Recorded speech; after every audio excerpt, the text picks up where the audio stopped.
ఖమీనీ death తర్వాత అతిపెద్ద loss అయింది ఎవరికంటే చైనాకు మామ. ఎలా అంటే షీ జిన్పింగ్ ఏమని ఆలోచించినారంటే అమెరికా లాగానే మేము కూడా వరల్డ్ ఆర్డర్ని థింక్ చేయాలని ఆలోచించారు. కానీ వీళ్ళ ఐడియాస్ అన్ని గంగలో కలిసిపోయినాయి మామ. ఎలా అంటే చైనాకి అతిపెద్ద ఆయిల్ ఇంపోర్ట్ వచ్చేసి ఇరాన్ చేస్తుంది మామ. ఆల్మోస్ట్ 12-14% ఆయిల్ని ఇరాన్ ఇంపోర్ట్ చేసింది మామ చైనాకి.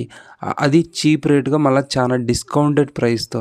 దీంతో యుఎస్ఏకి ఆల్మోస్ట్ మిడిల్ ఈస్ట్లో ఎప్పుడు డైవర్ట్ చేస్తూనే ఉంటుంది మామ చైనా. ఎలా అంటే చైనా ఎప్పుడు ఇరాన్తో మిడిల్ ఈస్ట్లో డైవర్ట్ చేస్తూనే ఉంటుంది యుఎస్ఏని. దీంతో చైనాకి తైవాన్ మీద కాన్సన్ట్రేషన్ ఎక్కువగా అటెన్షన్ గ్రాప్ చేస్తూ ఉంటుంది మామ. ఇప్పుడు ఖమీనీ చనిపోయిన తర్వాత చైనా షీ జిన్పింగ్ ఏమని అర్థమైందంటే పవర్ ఈజ్ ద కింగ్ అని అర్థమైంది మామ.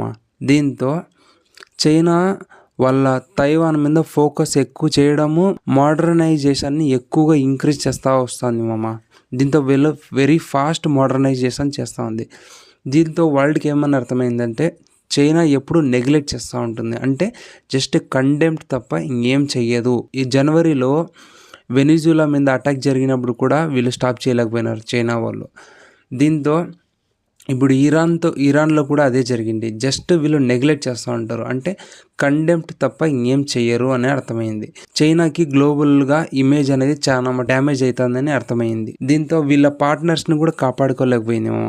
ఎకనామీ పరంగా చూస్తే లాస్ట్ 35 years నుంచి ప్రెజెంట్ వరకు చైనా ఎకానమీ అనేది చాలా స్లోగా గ్రో అవుతుంది మామ. చైనాకు వచ్చిండే లాస్ మామ.